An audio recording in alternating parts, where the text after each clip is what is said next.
జై శ్రీ మాతాజీ. పరమ పూజ్య శ్రీ మాతాజీ నిర్మలాదేవి గారు తెలియచేసిన మరొక సందేశాన్ని మనం తెలుసుకుందాము. ప్రత్యేకంగా ఈ పూజను ఇంగ్లాండ్లో మనం ఏర్పాటు చేయడానికి గల కారణం ఏమంటే, ఇక్కడ చాలామంది ఈ కార్యక్రమంలో పాల్గొని తమలోని శ్రీకృష్ణుణ్ణి జాగృతపరచగలుగుతారని మనం అభిప్రాయపడుతున్నాము. ఏనాడో భగవద్గీత వాయబడింది, అనేక భాషల్లోకి అనువదింపబడింది. దాని మీద అనేక విమర్శనా గ్రంథములు, భాష్య పుస్తకాలు వెలువడ్డాయి. ఆ గ్రంథమును దుర్వినియోగము చేసి అనేక మంది నాశనమయ్యారు. ఈ రోజును కూడా దానిని గ్రంథానికే పరిమితమైన జ్ఞానములాగా చేసి అనేక పుస్తక ప్రతులను చాలామంది బజారులో అమ్ముతున్నారు. ఆ విధంగా శ్రీకృష్ణుని భగవద్గీతకు అవన్నీ పుస్తకాలు విక్రయించే మార్కెట్టులాగా వ్యవహరిస్తున్నాయి. వాస్తవ ధర్మోన్నతికి వ్యతిరేకంగా అనేక భయంకర పరిస్థితులు ఎదురవుతున్నాయి. ఎప్పుడు ధర్మం క్షీణిస్తుందో ప్రస్తుత కాలంలో అది నిజమయ్యింది.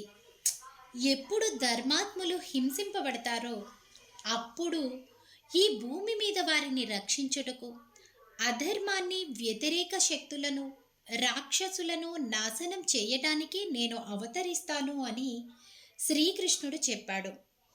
మనలో శ్రీకృష్ణుడు జాగృతి చెందడం చాలా ముఖ్యం. మనం ఉత్థానం చెంది ఆయన సుగుణాలను మనలో స్పష్టీకరించుకోవాలి. అప్పుడే ఆయన శక్తులు మనలో పనిచేస్తాయి.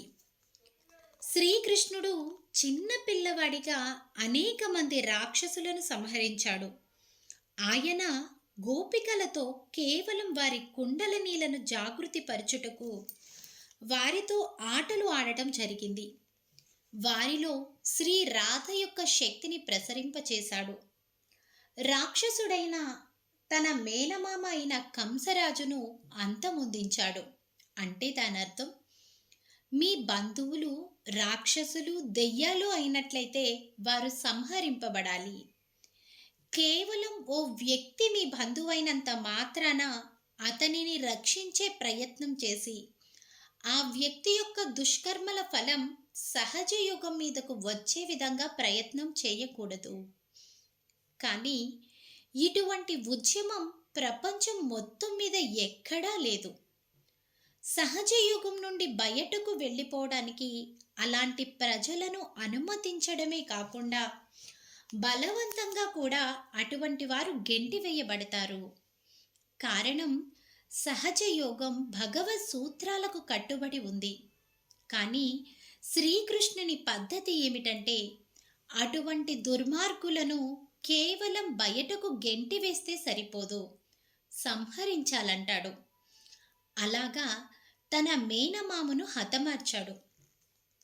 కానీ సహజ యోగంలో రాక్షస ప్రవృత్తి గలవారైనా, లేక మన ఎదుగుదలకు వ్యతిరేకులైనా, లేక ఆధ్యాత్మికతకు, దైవానికి ద్వేషులైనా కూడా అటువంటి వారికి ఒక అవకాశం మనము ఇస్తాము. ఇక్కడ వారి యొక్క రాక్షస చేష్టలు వారినే దెబ్బతీసేటట్లుగా వారికో అవకాశం కల్పిస్తాం.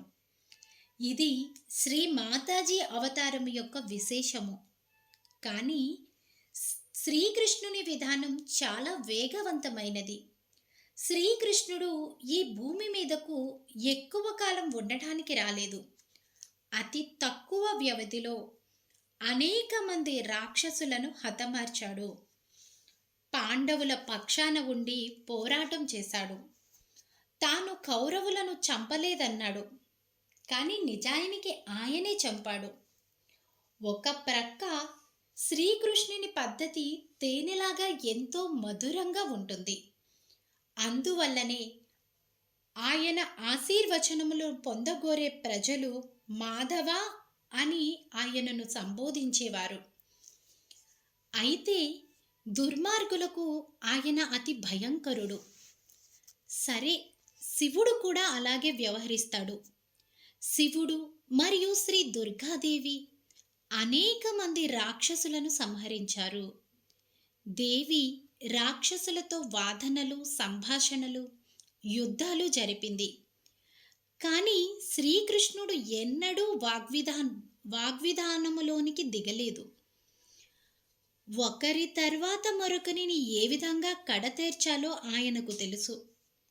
వారిపై ఆయన అనేక మాయలు ప్రయోగించాడు.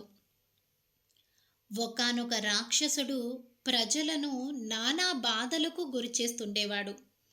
శ్రీకృష్ణుడు అతనితో యుద్ధానికి తలపడ్డాడు. ఆయన ఆ రాక్షసుని మాయలో పడవేశాడు. ఒక ఋషి నిద్రపోతున్న కొండ గుహలోనికి శ్రీకృష్ణుడు ప్రవేశించాడు. అయితే తనకు నిద్రాభంగం కలిగించే వ్యక్తి ఆ ఋషి చూపు పడిన తక్షణం భస్మం అయ్యేటట్లుగా శివుని నుండి ఆయన తిరుగులేని వరం పొందాడు. శ్రీకృష్ణుడు ఆ ఋషికి నిద్రాభంగం కలిగించకుండా చేతిలోని కండువాను ఆయనపై కప్పి సమీపంలో దాగి ఉన్నాడు. అప్పుడు ఆ రాక్షసుడు ఆ కొండ గుహలోనికి ప్రవేశించి కండువా కప్పుకున్న వ్యక్తి శ్రీకృష్ణుడే అని భ్రమపడి ఆ ఋషిని కాలుతో తన్నాడు. వెంటనే ఆ ఋషి నిద్ర మేల్కొని తన మూడవ కంటితో తన ఎదుట ఉన్న రాక్షసుణ్ణి చూశాడు. అప్పుడు ఆ రాక్షసుడు భస్మమయ్యాడు. ఇదంతా కృష్ణమాయ. ఒక పర్యాయము కంసుడు బాలకృష్ణుణ్ణి చంపడానికి ఒక రాక్షస స్త్రీని పంపించాడు. ఆమె తన స్తనములలో విషము నింపి శ్రీకృష్ణునికి పాలు ఇవ్వనారంభించింది. శ్రీకృష్ణుడు పాలు త్రాగడం మొదలు పెట్టగానే ఆమె స్తనములు విపరీతంగా పెరిగి ఆమె చనిపోయింది. మరొకసారి పెద్ద వృక్షముల రూపంలో ఉన్న ఇద్దరు రాక్షసులను ఆయన గుర్తించాడు. వెన్న దొంగలించాడని తల్లి యశోద కోపించి శ్రీకృష్ణుణ్ణి ఒక రోటికి కట్టివేసింది. ఆ తర్వాత ఆమె బయటకు వెళ్ళగానే చిన్ని కృష్ణుడు తన బుల్లి బుల్లి అడుగులతో నడుచుకుంటూ ఆ రోటితో ఆ రెండు వృక్షములను కొట్టాడు. ఆ చెట్లు పడిపోవడం జరిగి తక్షణం ఆ ఇరువురు రాక్షసులు మరణించాడు. శ్రీకృష్ణుడు అంతటి మేధావి, జ్ఞానవంతుడు కావడానికి కారణం ఆయన మేధస్సు. ఆయనే విరాటుడు. ఆయన యొక్క సంపూర్ణ ప్రేమ, కరుణ, చక్కదనము తన గొప్ప గోపికలకే పరిమితమయ్యాయి. ఒక రాజుగా ఆయన జీవితమంతా అర్థం కాని ఒక మాయ. అయితే సహజ యోగులు దానిని అర్థం చేసుకొనగలరు. ఆయన రాజవగానే రాణులు కూడా వచ్చారు. ఆయన 5 స్త్రీలను వివాహమాడాడు. 5 ఎందుకు? వారే పంచభూతములు, పంచభూతాల కారణ శరీరులు వారు. ఆయన 16,000 శక్తులు కలిగి ఉన్నాడు. 90 ఏళ్ల ఒక ముదుసలి వ్యక్తి ఉన్నాడనుకోండి. ఆయనకు సహాయం చేయుటకు కొందరు స్త్రీలు ఆయన వద్ద ఉంటే ప్రజలు ఆ వ్యక్తిని తప్పుపడతారు. భారతదేశంలో కాటికి కాళ్ళు చాచుకొని ఉన్న ఒక వృద్ధునికి ఎవరో ఒక స్త్రీ సహాయము చేయ ప్రయత్నిస్తే ప్రజలు దానిని అపార్థం చేసుకుని ఆ వృద్ధునికి ఆమెతో చెడు సంబంధమును అంటగడతారు. లోకం తీరు ఆ విధంగా ఉండగా శ్రీకృష్ణుడు తనకు చెడు పేరు రాకూడదని తలిచాడు. ఈ 16,000 శక్తులను ఏం చెయ్యాలని యోచించాడు. కారణమేమంటే ఆ శక్తులన్నీ స్త్రీలుగా అవతరించవలసి వచ్చింది. సరే, వారందరూ రాకుమారులుగా జన్మించారు. ఒక రాజు ఆ 16,000 మంది రాకుమారులను చెరబట్టాడు. అప్పుడు శ్రీకృష్ణుడు ఆ రాజ్యం మీదకు దండెత్తి ఆ రాకుమారులందరినీ విడిపించాడు.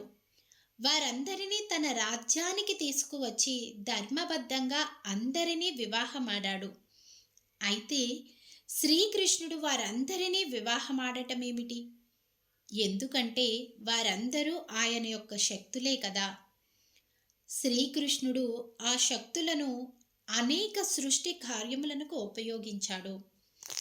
ఉదాహరణకు ఆయన అవతరించి ఉండకపోతే మనం ఆధ్యాత్మిక జీవితం యొక్క గొప్పదనమును తెలుసుకుని ఉండేవారం కాదు. ఋషులు, తాపసుల నుండి ఆధ్యాత్మిక జీవితం గురించి తెలుసుకొనవచ్చనే సంగతి ప్రజలకు తెలుసున్నప్పటికీ అంతవరకు ఏ అవతారము దాని గురించి మాట్లాడలేదు. వామనావతారము, పరశురామావతారములు ఉన్నప్పటికీ వారెవ్వరూ ఆధ్యాత్మిక జీవితము గురించి మాట్లాడలేదు. అయితే శ్రీకృష్ణుడు ఈ ఆధ్యాత్మిక బోధను కేవలం అర్జునునికే చేశాడు. ఆ రోజుల్లోని పరిస్థితి ఏమిటంటే ప్రజలు అందుకు సిద్ధంగా లేరు. ఉన్న కొద్దిపాటి సహజయోగులు కూడా నిరాశతో ఉండేవారు. కారణం వారి సంఖ్య బహు స్వల్పం కనుక. అంతేకాక వారికి అనేక అడ్డంకులు, సమస్యలు ఎదురయ్యేవి. శ్రీకృష్ణుడి కాలంలో ఆయన కేవలం ఒకే ఒక వ్యక్తికి ఆధ్యాత్మిక బోధన చేయగలిగాడు. శ్రీకృష్ణుని అనంతరము క్రీస్తు చొరవ చూపించి ఆధ్యాత్మికత గురించి మాట్లాడాడు. అబ్రహాం, మోజెస్లు దాని గురించి మాట్లాడలేదు. వారు భగవంతుని గురించి మాట్లాడారు కానీ ఆధ్యాత్మికత గురించి చెప్పలేదు. క్రీస్తు వచ్చే వరకు మీకు పునర్జన్మ ఉంటుందనే విషయం ఎవ్వరూ చెప్పలేదు. కేవలం శ్రీకృష్ణుడే ఇటువంటి విషయాల గురించి మాట్లాడాడు. కుండలిని గురించి శ్రీరామునకు ఆయన గురువు బోధించాడు. కానీ ఆ జ్ఞానం రహస్యంగానే ఉండిపోయింది. చాలా కొద్ది మందికే అది తెలిసి వారు ఆత్మ సాక్షాత్కారం పొందడం జరిగింది. అలనాటి పరిస్థితులతో పోలిస్తే మనలాంటి వారికి ఎంతమందికి అది తెలుసో ఊహించండి. కేవలం మనకు ఆధ్యాత్మికత గురించి తెలియడమే కాదు, మనం ఆధ్యాత్మికులము అయ్యాము. న్యాయంగా పరిశీలిస్తే క్రీస్తు తర్వాత ఇంతమంది సహజయోగులు ఉండడానికి అవకాశమే లేదని నేను అనుకుంటాను. శ్రీకృష్ణుని తరానికి క్రీస్తు తరానికి మధ్య కాలం 6000 సంవత్సరములు. కానీ శ్రీకృష్ణునికి ఒక్కడే శిష్యుడు ఉంటే 12 మంది క్రీస్తుకు ఉండేవారు. అయితే ఆ సంఖ్య ఇప్పుడు అనేక రెట్లు వృద్ధి పొంది ఈ నవశకానికి దారి తీసింది. దీనిని నేను పుష్పించే కాలము అని అంటాను. మనమంతా ఆధ్యాత్మికులం, అందులో సందేహం లేదు. మనకు ఆధ్యాత్మిక ఔన్నత్యం లభించింది. దైవం మనకు అనుకూలంగా ఉన్నాడు. ఇక కలియుగం ముగిసి కృతయుగం మొదలైంది. ఈ కృతయుగం ఆరంభమైనందువల్లనే మనకు ఎందరో సహజయోగులు లభించారు. కృతయుగం అంటే సర్వవ్యాపక శక్తి పనిచేయడం ఆరంభించిన కాలమని అర్థం. కృతయుగం అంటే సర్వవ్యాపక శక్తి పనిచేయడం ఆరంభించిన కాలమని అర్థం. దీనికి పూర్వం ఎవ్వరూ చైతన్య తరంగములను అనుభవపూర్వకంగా తెలుసుకొనలేదు. సహజయోగము సాధించినది విశిష్టమైనదని నేను మీకు చెబుతున్నాను. ఈ యుగాలను సృష్టిస్తున్న పరిణామ దశకు కూడా మనం కృతజ్ఞులమై ఉండాలి. కారణం, సర్వవ్యాపక శక్తి ఈ భూమి మీద ఒక ఇనుప పనిముట్టులాగా దృఢంగా పనిచేస్తుంది. కానీ ఎవరైనా ఇంతకు పూర్వమే మీరెందుకు ఈ భూమిపై అవతరించలేదని నన్ను ప్రశ్నించవచ్చును. దానికి నా సమాధానం, అప్పుడు సమయము రాలేదు. ఈ రోజును కూడా మంచి చెడ్డలు తెలుసుకున్న వారి సంఖ్య బహు తక్కువ మంది. ప్రత్యేకించి పాశ్చాత్య దేశములలోని పరిస్థితి అలా ఉంది. అక్కడ ఎన్నో వినాశకర చర్యలు, ఇంకా చిన్న చిన్న విషయాలపై పేచీలు, యుద్ధాలు జరుగుతూనే ఉన్నాయి. అయినా పర్వాలేదు. ఇప్పుడు సహజయోగం అభివృద్ధి చెందుతుంది, అది వికసిస్తుంది. ప్రజలేమన్నా మీరు ఆందోళన పడకూడదు. కారణమేమంటే, ఒక్కసారి కనుక వారు ప్రేమను, ఆనందమును, సత్యమును కనుగొంటే వారు నిజాయితీ పరులైతే వారెన్నడూ సహజ యోగమును విడిచిపెట్టి వెళ్ళరు. ఉదాహరణకు, ఒక భార్యాభర్తల జంట ఉందనుకుందాం. వారిలో భర్త గాని లేక భార్య గాని భయంకరమైన వ్యక్తిని భావిద్దాం. భార్య భర్తను సహజయోగ కార్యక్రమాలకు రావడానికి అడ్డగించినప్పుడు భర్త ఆమెతో, నీకు ఇష్టం లేకపోతే నువ్వు సహజయోగానికి రావద్దు, నేనైతే తప్పక ఆ కార్యక్రమాల్లో పాల్గొంటాను. కారణం ఏమంటే నేను అందులోని అమృతాన్ని, ఆనందాన్ని, ప్రేమను అనుభవించాను అని చెప్తాడు. కౌరవ పాండవ యుద్ధంలో శ్రీకృష్ణుడు తన విరాట స్వరూపమును యుద్ధ భూమిలో కేవలం అర్జునునికొక్కనికే చూపించాడు కదా, ఇంకెవరికీ చూపించలేదు. ఇప్పుడు చూడటానికి మీ దగ్గర ఫోటోలున్నాయి. మీ కళ్ళతో మీరు చూడలేకపోతే కొంతమంది కొన్ని అద్భుతాలను వాటిలో చూసి అనుభవపూర్వకంగా తెలుసుకుంటున్నారు. మీరిప్పుడు అభివృద్ధి చెందుతున్నారు, సహజ యోగంలో ఎదుగుతున్నారు. ఇది ఒక నూతన ప్రపంచము. దీని గురించి శ్రీకృష్ణుడు చెప్పడం ఆరంభించాడు. నాథ్ పందులు ఆధ్యాత్మికతను నమ్మారు గాని జ్ఞానేశ్వరుని కాలంలోనే దానిని గురించి చెప్పడం మొదలైంది. అంతకు ముందు అదంతా ఒక రహస్యంలాగా ఉండేది. అప్పుడు మహమ్మద్ సాహెబ్, గురునానక్, షిరిడీ సాయినాథ్, ఇంకా కొంతమంది సూఫీ మతస్థులు ఆధ్యాత్మికతను గురించి బోధించడం మొదలుపెట్టారు. చారిత్రాత్మకంగా మనం శ్రీకృష్ణునకు ఎంతో కృతజ్ఞులమై ఉండాలి. కారణం ఏమంటే మొట్టమొదటి ముడి ఆయన విప్పాడు. అందువల్లనే ఆయన విష్ణు గ్రంథిగా పేర్కొనబడుతున్నాడు. ఈ విష్ణు గ్రంథి యొక్క జ్ఞానము క్రమక్రమంగా తెలియజేయబడాలని ఆయన అనుకున్నాడు. కాబట్టి ఆయన యొక్క భగవద్గీత గ్రంథము అంత సరళముగా లేకుండా అందులోని అంశములు లౌక్యంగా తెలియజేయబడ్డాయి. ప్రప్రథమంగా గీతా గ్రంథమునకు వ్యాఖ్య వ్రాసింది జ్ఞానదేవుడు. అందులోని 6వ అధ్యాయంలో ఆయన కుండలిని గురించి వివరించాడు. కానీ అది నిషేధింపబడింది. కారణం, దానిని గురించి వివరించి చెప్పలేకపోయారు.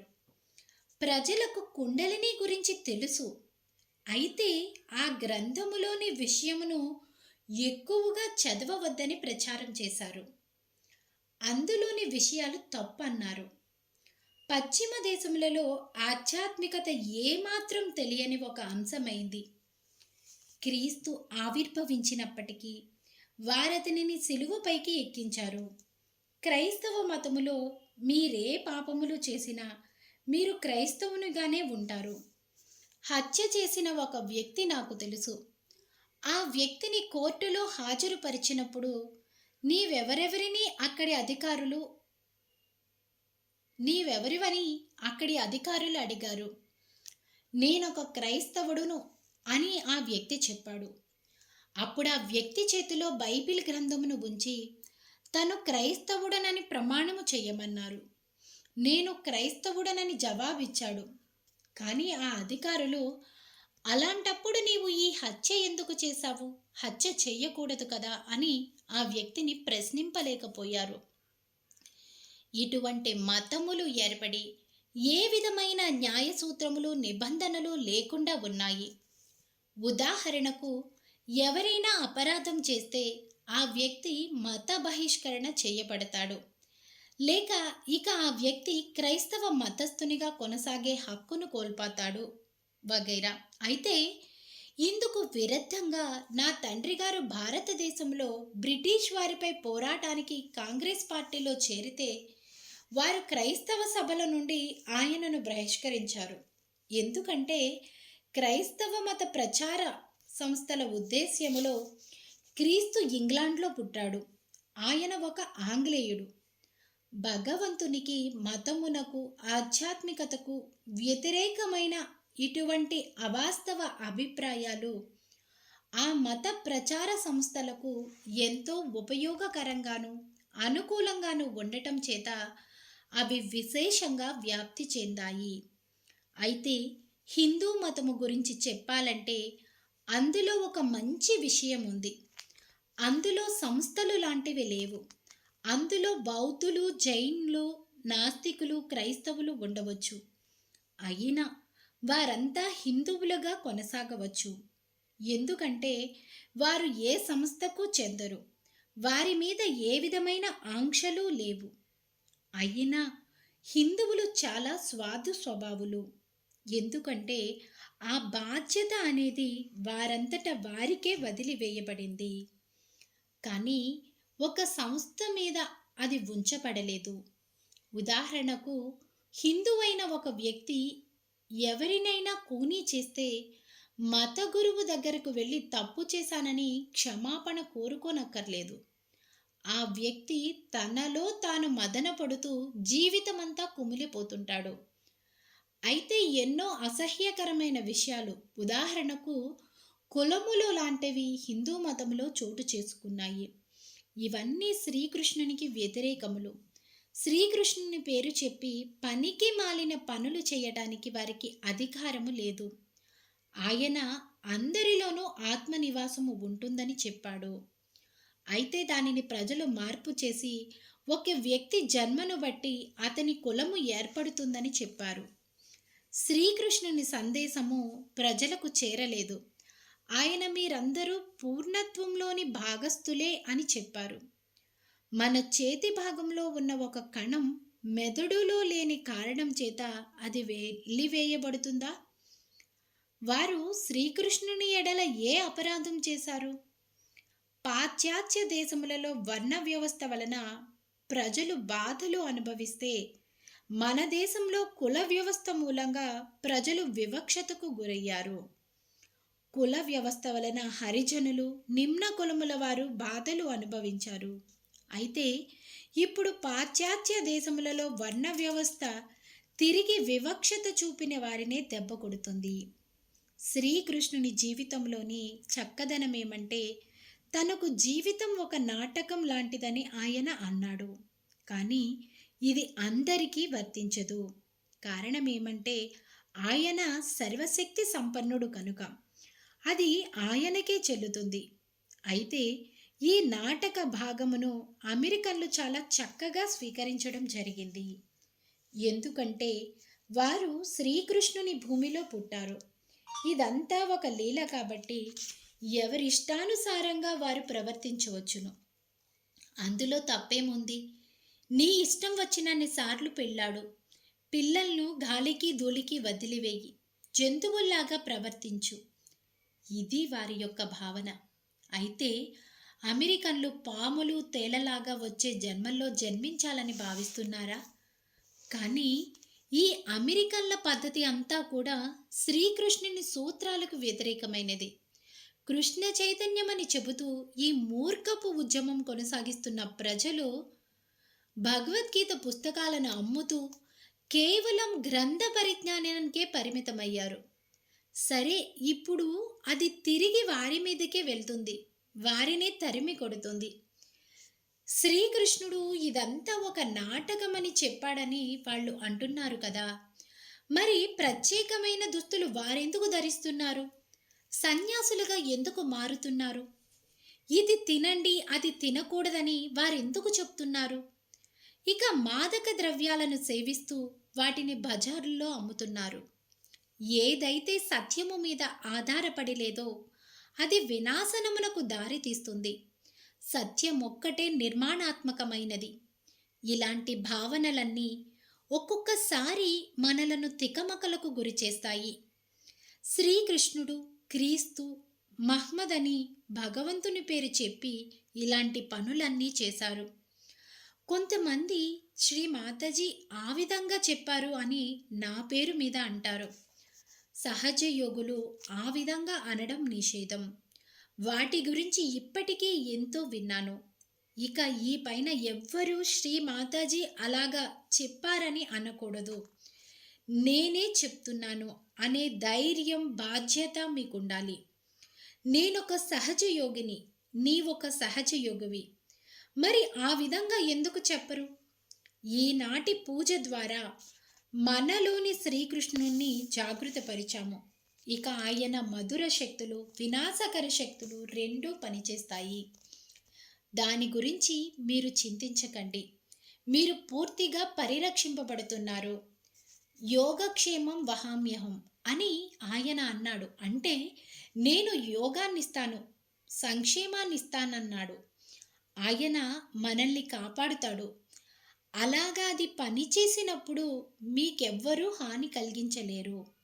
ఒకవేళ అలాగ వారు చేస్తే అదొక దైవ శిక్షలాగా తిరిగి వారి మీదకే వెళ్తుంది. సరే, ఒక తల్లిగా నేనెవ్వరికీ హాని తలపెట్టాలని భావించను. అయితే వారు శిక్షింపబడతారు. దానికి నేనేం చెయ్యగలను? ఒక విధంగా చెప్పాలంటే ఈ జాగృతి చాలా అపాయకరమైనది. మనలో మనం అంతర్గతంగా ఎంతో మధురంగా, చక్కగా సామూహికత్వంతో ఉండాలి. మీరు సామూహికంగా లేకపోతే శ్రీకృష్ణుడు మీ జీవితంలో కష్టాలు కలిగిస్తాడు. ఎవరైనా సామూహికతకు భంగం తలపెడితే ఆయన వారి భరతం పడతాడు. ఆయన ఒక గొప్ప వ్యక్తి. ఆయన మాయావి, మేధావి. అంతేగాక ఏ ఆర్భాటం లేకుండా పనిచేస్తాడు. కాబట్టి మీరు జాగ్రత్తగా ఉండండి.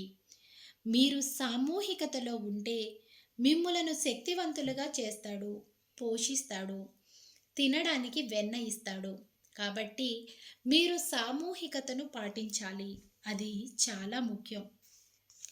కేవలం సహజ కార్యక్రమానికి వచ్చి ఆ తర్వాత వారు కనిపించకుండా పోతే దాని వలన ప్రయోజనం ఉండదు. అయితే మనమంతా సామూహికత్వంతో ఉండాలి. అయితే ఎవరైనా సామూహికతకు వ్యతిరేకులైతే వారిని మనం బలవంత పెట్టం. వారు సామూహికంగా లేకపోతే వారు సహజ యోగులు కాదు. అలాంటి వారిని సహజ యోగం కొరకు ఎవరు సిఫార్సు చెయ్యకూడదు. సామూహికత్వమును ఇష్టపడని వారితోనూ, సహజయోగులు కాని వారితోనూ సహజయోగులు ఎలాంటి సంబంధములు పెట్టుకొనకూడదు. మనకెంతో అందమైన కుటుంబములు, చిన్నపిల్లలు ఉన్నారు. అంతా చూడముచ్చటగా ఉంది. ఒకరినొకరు ప్రేమించుకుంటూ ఆనందిస్తూ ఉన్నారు. మనం ఇతరుల సమస్యల్లో చిక్కుకొనకూడదు. ఉదాహరణకు, మనం కాంతితో నిండి ఉన్న చక్కని ప్రదేశంలో కూర్చుని ఉన్నాము. అయితే మీరు అకస్మాత్తుగా లేచి అందరినీ కరుస్తున్న పాములు తిరుగాడే ప్రదేశంలోనికి వెళ్ళాలనుకుంటున్నారు. అప్పుడిక మీరు తల్లి నన్ను శిక్షిస్తుందని అనుకోకూడదు. మీరు పాములు తిరుగాడే నరకంలోనికి వెళ్ళాలనుకున్నారు. సరే, అదంతా మీ కర్మ, అనుభవించండి. నేనెన్నడూ శిక్షించను. బహుశా శ్రీకృష్ణుడు మిమ్మలను ఎరవేసి అక్కడకు తీసుకువెళ్తాడు. చిన్నగా పాముల చేత కరిపించడం ఆయన శైలి. శ్రీకృష్ణుని పద్ధతి ప్రకారంగా మనం చాలా సరదాగా ఉండాలి. ఇప్పుడు మీరందరూ ఆత్మ సాక్షాత్కారము పొందినవారు. చాలా ఉల్లాసంగా, ఆనందంగా ఉంటున్న ఎంతో సమర్థులు మీరు. మీరు ఆధ్యాత్మికులు.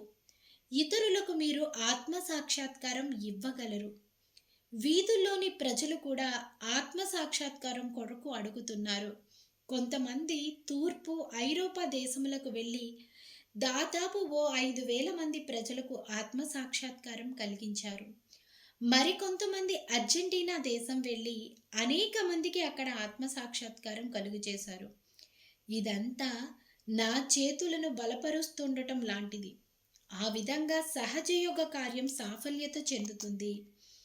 ప్రతి ఒక్కరూ ఈ సహజయోగ వ్యాప్తి కార్యక్రమమును చేపట్టాలి. మీరేదైనా ప్రదేశం గురించి చెప్పండి. నేను అక్కడకు వెళ్ళి ఆ కార్యమును సాధిస్తాను. మీరు కూడా అలాగే చేయవచ్చు. మీకిప్పుడు ఆ శక్తులు ఉన్నాయి. మీ శక్తులను మీరు ఉపయోగించకపోతే మీరు మొద్దుబారిపోతారు. కాబట్టి మీ శక్తులను వినియోగించుకోండి. మీ వద్ద ఆ శక్తులు ఉన్నాయని విశ్వసించండి. అయితే మీరు సహజయోగ మర్యాదలను పాటించాలి. నీతివంతమైన చక్కని జీవితాన్ని గడపాలి. మీరు మీ చైతన్య తరంగములను అనుభవిస్తూ మంచి ఆరోగ్యంతో ఉండండి. ఇది చాలా సులభం. నా ఈ పెద్ద వయసులో ఇంత అధికంగా నేను నిత్యం శ్రమిస్తుంటే మీరు కూడా అదే విధంగా శ్రద్ధతో పని చేయగలగాలి. మీరంతా వయసులో నాకన్నా చాలా చిన్నవారు. సహజ యోగమునకు నేనేమి చేశాను అని సాయంకాల ధ్యానంలో మిమ్ములను మీరు ప్రశ్నించుకోండి. నాలాంటి వ్యక్తి లేక శ్రీకృష్ణుడు లేక ఎవరైనా మేమేదో చేస్తున్నామని భావించటం లేదు. కాబట్టి మేము అడిగేది ఏముంది? నేను విశ్లేషించదలిస్తే లేక నా గురించి ఆలోచిస్తే నన్ను నేను మర్చిపోతాను. అది నాకు అతీతమైనది. అది మీ అంతట మీరు తెలుసుకొనడం ఉత్తమం. నాకు సంబంధించినంత వరకు, నేను జీవించినంత వరకు నేను ఎప్పటికీ శాశ్వతురాలిని అని అనవచ్చును. ఏది ఏమైనా నేను ఈ భూమి మీద ఉన్నంత వరకు సహజ యోగమును సంపూర్ణముగా ఈ పుడమిపై స్థిరపడేటట్లు చూస్తాను. మీకిదే నా వాగ్దానం. సంస్థాపనార్థాయ మరలా మరలా భగవంతుడు ధర్మ సంస్థాపన నిమిత్తం ఆవిర్భవిస్తుంటాడు. కేవలం ధర్మమే కాక మానవుల యొక్క సాధారణ ధర్మాల కన్నా మిక్కిలి ఉత్కృష్టమైన విశ్వ నిర్మల ధర్మ సంస్థాపన కొరకై ఈ భూమి మీద అవతరించడం జరిగింది. అతి స్వల్పకాలంలో ఈ ధరిత్రిపై విశ్వ నిర్మల ధర్మ సంస్థాపన జరుగుతుంది. భగవంతుడు మిమ్ములను ఆశీర్వదించుగాక. జై శ్రీ మాతాజీ. జై శ్రీ మాతాజీ. జై శ్రీ మాతాజీ.